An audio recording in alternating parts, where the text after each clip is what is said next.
चला आज बनवूया आंब्याचा रस। त्याच्यासाठी 3 मी आंबे मार्केटमधून आणले छान। त्याला कटोरीमध्ये पाण्याने धुवून घ्यायचे। धुतल्यानंतर त्याला वरचा भाग राहतो तो चाकूने कापून टाकूया। त्याच्यानंतर त्याला चाकूचे काप करूया।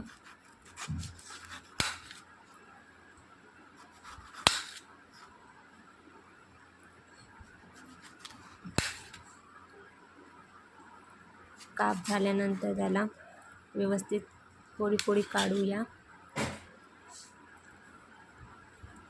बघू शकता कशा फोडी काढत आहे। तर चाकू नसेल तर किंवा तुम्ही चमच्याने पण काढू शकतात।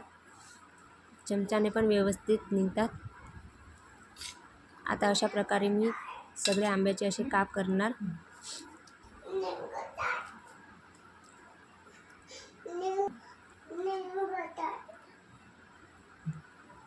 बघू शकता आता अशा प्रकारे काप झालेले आहे। त्याला एका मिक्सरच्या भांड्यामध्ये आपण बारीक करून घेऊया। त्याच्यासाठी एक साखर टाकूया, गोड जास्त किंवा टाकू शकता तुम्ही, आणि 2 विलायची टाकूया, छान फ्लेवर येतात त्याला। मिक्सरमध्ये छान पेस्ट बारीक करून घेऊया। बघू शकता छान आमरस तयार झालेला आहे। बघू शकता त्याच्यामध्ये तुम्ही पाणी पण टाकू शकता पातळ करायचं असेल तर। आता थोडंसं मी दूध टाकून त्याला मिश्रण मिक्स करणार। दूध टाकल्याने थोडं फ्लेवर अलग वाटतं त्याला।